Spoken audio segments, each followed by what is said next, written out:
تو مکے میں جو کتابت قرآن ہوئی ہوگی، جس کو دیکھ دیکھ کے لوگ ایمان لا رہے ہیں، جو ایک دوسرے میں منتقل ہو رہا ہے، وہ کتابت ہمارے علم میں یہ وضاحت تو نہیں ہے کہ یہاں نظام کیا تھا، لیکن کیونکہ ایک ہی شخصیت ہمارے علم میں ہے کہ جو پڑھنا لکھنا جانتی ہے، تو مکے میں اگر کوئی کاتب قرآن تھا تو وہ علی بن ابی طالب کی ذات تھی۔ اور اب کل کو تاریخ جب کتابت کو کسی کے لیے فخر بنانے لگے تو وہاں بھی اسے فیصلہ کرنا پڑے گا کہ جو سب سے بڑا کاتب قرآن ہے وہ بھی علی بن ابی طالب۔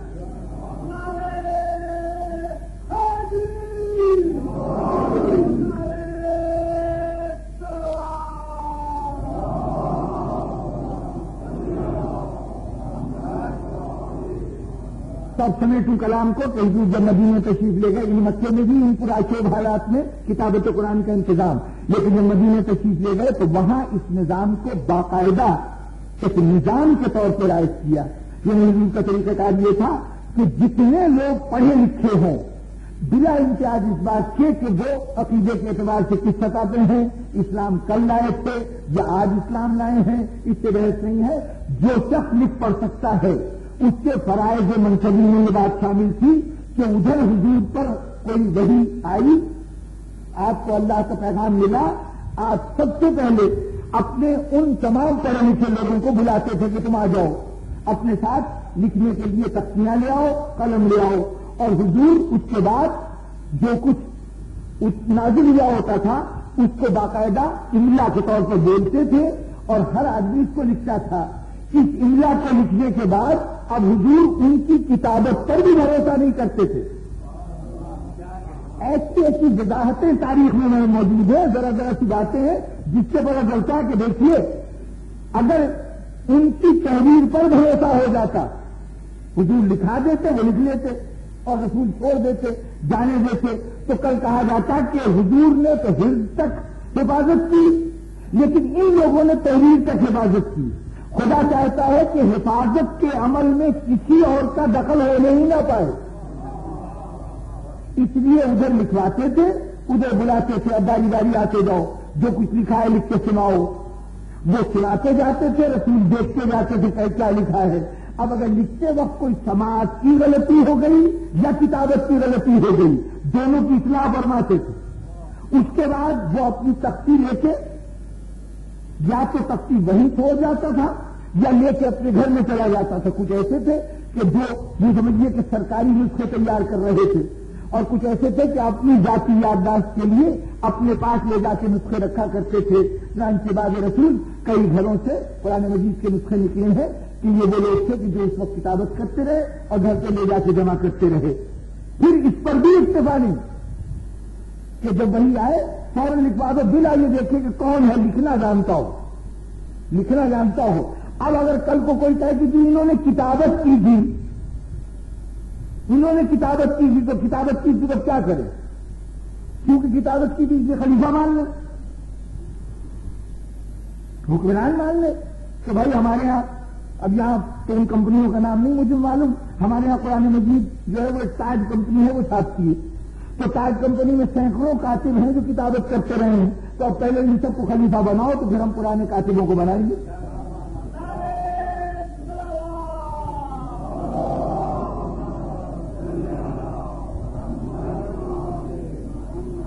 انہی خلافت کی بنیاد یہ قرار دی گئی کہ انہوں نے کتابت کی تھی۔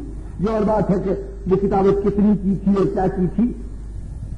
جو شخص فتح مکہ کے بعد ایمان لایا ہو اور فتح مکہ کے بعد ایمان لانے کے بعد نقل مکانی کر کے مدینے نہیں آ گیا، دیکھیے ہجرت اس وقت تک ہوتی رہی جب مکے میں مسلمانوں کی زندگی دشوار تھی، تو اپنا گھر بار، اپنا ساز و سامان سب چھوڑ کے مسلمان جان بچانے کے لیے مدینہ آتے رہے۔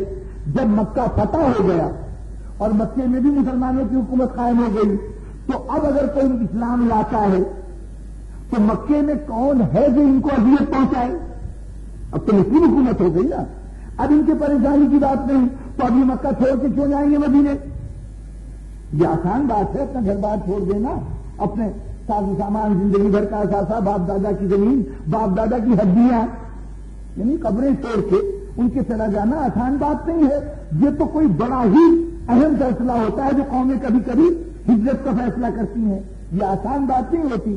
تو جب تک مصیبت تھی اس وقت تک ہجرت ہوتی رہی. اب تو مکہ بھی مملکت اسلامی کا حصہ ہے.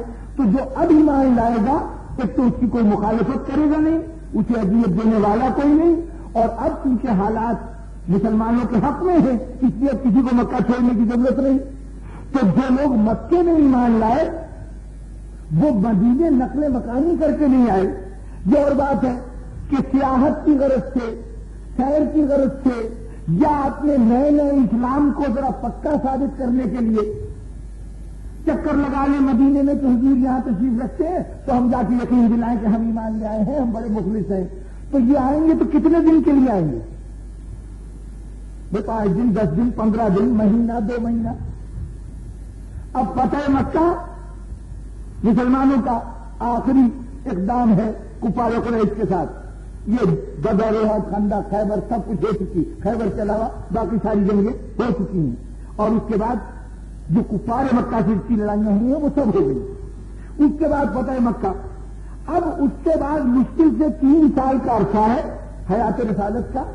اس 3 سال کے عرصے میں کتنی مرتبہ مکے میں رہنے والے نو مسلم مدینے آئے ہوں گے, اور آئے ہوں گے تو کتنی دیر رہے ہوں گے, اور جب رہے ہوں گے تو اس میں کتنی صورتیں اتری ہوں گی, اور ان صورتوں کی کتابت کے لیے رسول نے جو بلایا ہوگا تو کتنی مرتبہ وہ فراہم ہو سکتے ہوں گے. ہو سکتا ہے کہیں دوستوں سے ملنے گئے ہوں, کہیں کسی اور جگہ.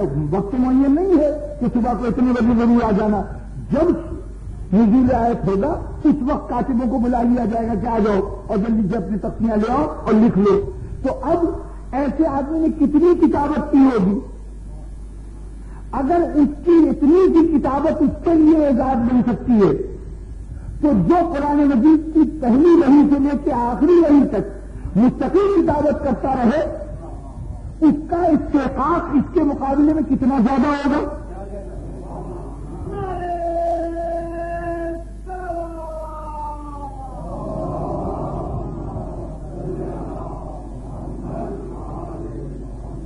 تو سامعین گرامی نظام یہ کہ قرآن کی آیت نازل ہو, جو پڑھا لکھا آدمی ہو اس کو لکھے, اس لکھے ہوئے کو رسول کان سے سنیں, اپنی آنکھوں سے دیکھیں, تصحیح کرائیں. ابھی ختم نہیں ہوا کام. اس کے بعد یہ ہے کہ سال میں 1 مرتبہ اور عموماً ماہ رمضان میں حضرت جبریل جتنا قرآن اب تک نازل ہوا تھا وہ آ کر, یہ صحیح بخاری کی روایت ہے جو میں آپ حضرات کے سامنے بیان کر رہا ہوں, حضرت جبریل آ کر جتنا قرآن اب تک نازل ہوا تھا اس کی تلاوت حضور کے سامنے کرتے تھے. حضور اس کے بعد جتنے یہ کاتبان قرآن تھے ان سے کہتے تھے تم قرآن لے کے آؤ, اپنا اپنا جو کچھ تم نے جمع کیا ہے. اب حضور تلاوت کرتے تھے کہ پہلے تو خود دیکھ لیتے تھے, جب پہلی مرتبہ لکھا جاتا تھا تو خود نظر فرماتے تھے. اب یہ کرتے تھے کہ خود قرآن مجید جتنا اب تک نازل ہوا اس کو دہراتے تھے اور کہتے تھے تم اپنے اپنے نسخے میں مقابلہ کرتے جاؤ کہ کہیں کوئی لفظ, کوئی کوتاہی دو نہ گئی ہو تو جہاں جہاں بھی ہے اس کو درست کر لو. قرآن سے تمام حضرات سنا کرتے تھے. اور بخاری کی اس روایت میں آگے چلتی یہ کہا کہ جناب عائشہ فرماتی ہیں, ام المومنین حضرت عائشہ, کہ حضور صلی اللہ علیہ وسلم کا زندگی کا آخری سال تھا تو اس سال میں سمجھ گئی کہ اب یہ زندہ نہیں رہیں گے, ابھی ان کا آخری سال ہے. اور کس بات سے سمجھی کہ حضور نے فرمایا کہ ہر سال میرے پاس جبرائیل 1 مرتبہ آتے تھے قرآن سنانے کے لیے, اب کی مرتبہ سال میں 2 مرتبہ آئے ہیں. اس کا مطلب یہ ہے کہ اب قرآن مجید مکمل ہو چکا ہے اور یہ بار بار اس لیے سنایا جا رہا ہے کہ میں آخری مرتبہ اپنے امت کے قرآن کے نسخے دیکھ لوں. چنانچہ حضور نے 2 مرتبہ سارے کاتبوں کو بلایا اور جتنے نسخے ان کے پاس تھے ان کی یہ تلاوت کرتے جاتے تھے, وہ اپنے یہاں تصحیح کرتے جاتے تھے. تو جب اتنے بہت سے نسخوں کا وجود پہلے سے موجود ہے, اب بعد میں کوئی صاحب یہ کہیں کہ قرآن کہیں ضائع نہ ہو جائے حافظوں کے مرنے سے, اب یہ بحث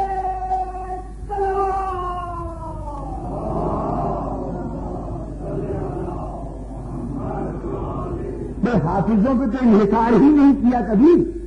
ان کے مرنے سے قرآن کو کیا نقصان پہنچتا؟ لگتا یہ ہے کہ کچھ اور مصلحتیں ہیں جس کے تحت یہ بات کہی جا رہی ہے. اب وہ مصلحتیں کیا ہیں وہ بعد میں دیکھیے گا، لیکن محافظان قرآن ایسے ہیں جن کو حفظ کی دولت عطا کی گئی. تو ایسی دولت ذرا ہوش و حواس نہ رہے، انسان بے ہوش ہو جائے. بڑا اچھا حافظ قرآن تھا، ذرا اس بے ہوش سے کہیے سناؤ تو صحیح قرآن. محض بے ہوشی ہو اور اس سے کہیے سناؤ قرآن، نہیں. جب تک ہوش و حواس ہے تب تک تو ممکن ہے. بے ہوشی میں قرآن سے ہمارا تعلق فی الحال ٹوٹا ہوا ہے. جب ہوش آئے گا تو دیکھی جائے گی. اور اگر یہ بے ہوشی بدل کے موت ہو جائے، جان چلی جائے، تو اب کوئی سنا سکتا ہے. لیکن وہ جو اللہ کی طرف سے محافظان قرآن ہیں، جن کے حافظے کو معصوم حافظہ کہا جائے، وہاں جسم کا رشتہ گردن سے ٹوٹ سکتا ہے لیکن قرآن کا رشتہ سر سے نہیں ٹوٹ سکتا. میرے مرزا کا سر بلند ہے، کسی اور نے نہیں کہا. صحابی رسول زید بن ارقم نے کہا کہ میں نے دیکھا کہ میرے پہ سر تھا اور وہ تلاوت کر رہا تھا سورہ یوسف کی، اور ساتھ کہتا جاتا تھا کیا میرا واقعہ یوسف کے واقعے سے عجیب تر نہیں ہے؟ میرا واقعہ یوسف کے واقعے سے عجیب تر نہیں. یہ ہے محافظان قرآن.